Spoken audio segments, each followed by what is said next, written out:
Doctor Savita Vishwakarma. मेरा homeopath prescription में आपका बेहद स्वागत है। आज छठ है, छठ की मैं आप लोगों को बधाई देना चाहती हूँ और दिवाली की भी बधाई देना चाहती हूँ, जो कि अब बीत चुकी है। अब आज मैं जो टॉपिक्स लेके आई हूँ, जो मेरा पिछला टॉपिक था जैसे डेंटल के लिए था, जो मतलब टीथ प्रॉब्लम्स के लिए, उसी तरह का सेम टॉपिक है, नहीं तो माउथ से रिलेटेड है, जो कि हम स्टोमेटाइटिस बोलते हैं, जिसको सादी भाषा में कहा जाता है कि मुंह में छाले पड़ना या मुंह आ जाना। तो अब ये स्टोमेटाइटिस है क्या?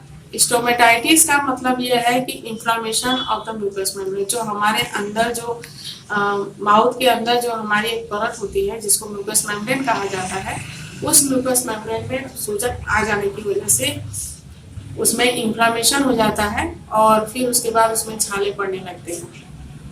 तो ये गम्स में भी होता है, फ्लोर ऑफ माउथ में भी होता है, पीछे फेरिंग्स के भाग में भी होता है।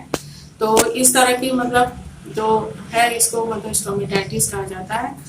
अब इसके क्या क्या कारण हो सकते हैं? तो सबसे पहला कारण जो है बैड हाइजीनिक, क्योंकि बैड हाइजीनिक अगर अच्छे से ब्रश वगैरह ना किया जाए या ओरल हाइजीनिक मेंटेन ना किया जाए तो स्टोमेटाइटिस की प्रॉब्लम बार बार हो सकती है। सेकेंड नंबर है कि न्यूट्रिशनल डेफिशिएंसी, कुछ ऐसे विटामिन हैं जिसकी डेफिशिएंसी की वजह से ये स्टोमेटाइटिस की प्रॉब्लम बार बार हो जाती है। थर्ड है कि कुछ वायरल इन्फेक्शन की वजह से बार बार इन्फेक्शन होने के, जो कि बैड हाइजीनिक कंडीशन का ही एक पार्ट है, तो बार बार मतलब इन्फेक्शन हो जाने की वजह से भी बार बार मुंह में छाले पड़ जाते हैं। चौथा है किसी तरह की कोई दवाइयाँ, जैसे कीमोथेरेपी चलती है या किसी तरह की दवाइयाँ लेने के बाद भी हमारे मुंह में मतलब छाले पड़ने की शिकायत हो जाती है। तो इस तरह से ये कई कुछ कारण हैं जो कि स्टोमेटाइटिस से रिलेटेड है और जिसमें मतलब छाले पड़ जाते हैं। अब इसके कुछ प्रकार हैं, जैसे हर्पीस स्टोमेटाइटिस और एप्थस स्टोमेटाइटिस। तो हर्पीस स्टोमेटाइटिस और एप्थस स्टोमेटाइटिस में क्या डिफरेंस है कि हर्पीस स्टोमेटाइटिस जो है ज्यादातर छोटे बच्चों में होता है, क्योंकि वो बैड हाइजीनिक कंडीशन होती है, उनकी बराबर से ब्रश वगैरह नहीं करते हैं या माउथ की हाइजीनिक कंडीशन को मेंटेन नहीं कर पाते हैं, तो उसमें बार बार इन्फेक्शन के चांसेस हो जाते हैं और इसीलिए हर्पीस स्टोमेटाइटिस ज्यादातर चिल्ड्रन में बहुत ज्यादा मतलब लगभग 5 साल की उम्र तक ज्यादा कॉमन है। और जो कि एप्थस स्टोमेटाइटिस जो है वो जो टीनेजर जो है और एडल्ट लोगों में ज्यादा कॉमन है। तो कुछ रोग की वजह से भी होता है, कुछ न्यूट्रिशनल डेफिशिएंसी की वजह से होता है, या किसी तरह की कोई ट्रीटमेंट ले रहे हैं उसकी साइड इफेक्ट भी हो सकती है। तो ये जो है इस तरह के मतलब कई दो प्रकार होते हैं। अब इसका मैनेजमेंट तो मतलब बस इतना ही है कि ओरल हाइजीनिक कंडीशन को अच्छे से मेंटेन करें, जैसे 2 टाइम ब्रश करना है, मुंह की अच्छे से सफाई करें, खाना खाने के बाद उसको मुंह को मतलब कुल्ली से अच्छे से मुंह को चारों ओर साफ करें। तो ये है ओरल हाइजीनिक कंडीशन। लेकिन उसके बाद अगर कोई न्यूट्रिशनल डेफिशिएंसी वाली प्रॉब्लम होती है तो इसकी कुछ जांच पड़ताल करवाने के बाद ही आप मतलब कुछ डॉक्टर की सलाह से ही और कुछ जरूरी इन्वेस्टिगेशन करवाने के बाद अगर मतलब कोई कमी पाई जाती है तो उस हिसाब से आप उसकी ट्रीटमेंट करिए और ये जड़ से खत्म हो जाती है। तो इसके से कोई चिंता ना करें। और कुछ डायबिटीज के जो रोग हैं, डायबिटिक वालों को भी ये कुछ मतलब प्रॉब्लम्स होती है और कुछ लोग ज्यादा मीठा खाते हैं जिसके मीठे खाने की वजह से भी कुछ प्रॉब्लम्स होने लगती है। तो कुछ जो पॉजिटिव फैक्टर्स हैं उसको मतलब आप हटाने की कोशिश करें तो ये जड़ से खत्म हो जाती है और ये मतलब हमेशा के लिए खत्म हो जाती है। तो अब हम आते हैं होम्योपैथ ट्रीटमेंट के बारे में। तो होम्योपैथ ट्रीटमेंट में काफी अच्छी दवाइयां हैं। हम सिम्टम्स और लक्षण के आधार पे मतलब होम्योपैथ दवाइयां दी जाती हैं। तो इसमें सबसे पहले जो है बोरेक्स। तो बोरेक्स नाम की दवा जो है ये सबसे वंडरफुल होम्योपैथ में फर्स्ट रैंक में आती है और इसमें जो है माउथ जो है अंदर से एकदम गर्म होता है, जैसे हॉट और टेंडर होता है और ये ज्यादातर जो है एप्थस स्टोमेटाइटिस में दी जाती है।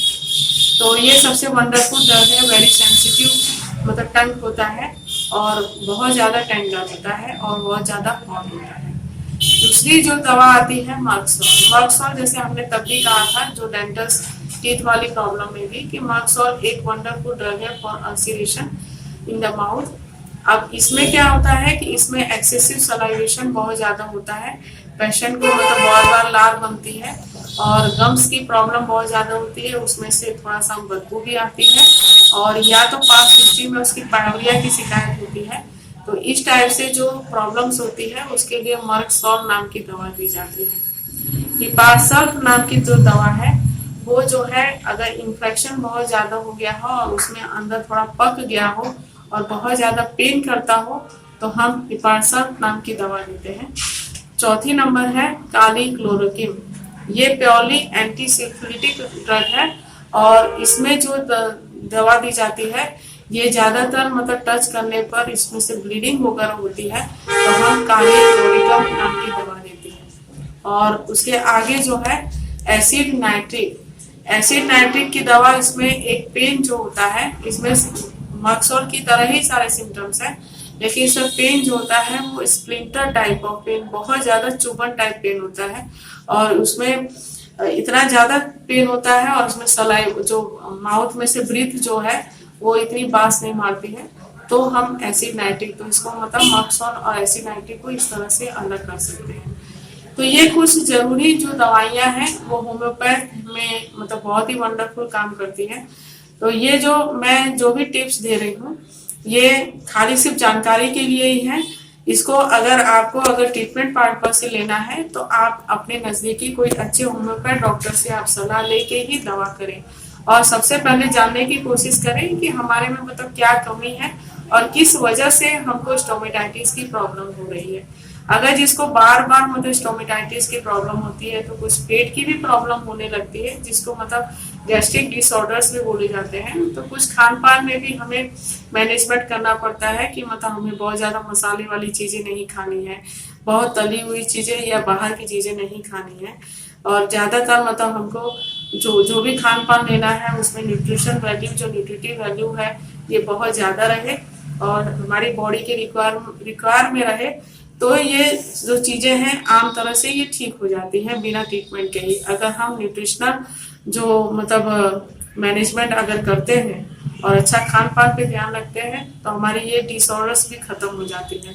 तो हम इतना ही कहना चाहते हैं कि कुछ प्रॉब्लम्स जो है घर से ही चालू होती है और घर के ही मतलब होम मैनेजमेंट से ही ठीक हो जाती है। अगर बहुत ज्यादा अगर कोई दिक्कत का सामना करना पड़ता है तो आप डॉक्टर से सलाह लें और नजदीकी कोई अच्छे से होम्योपैथ डॉक्टर से संपर्क करके ही आप दवाइयों का सेवन करें।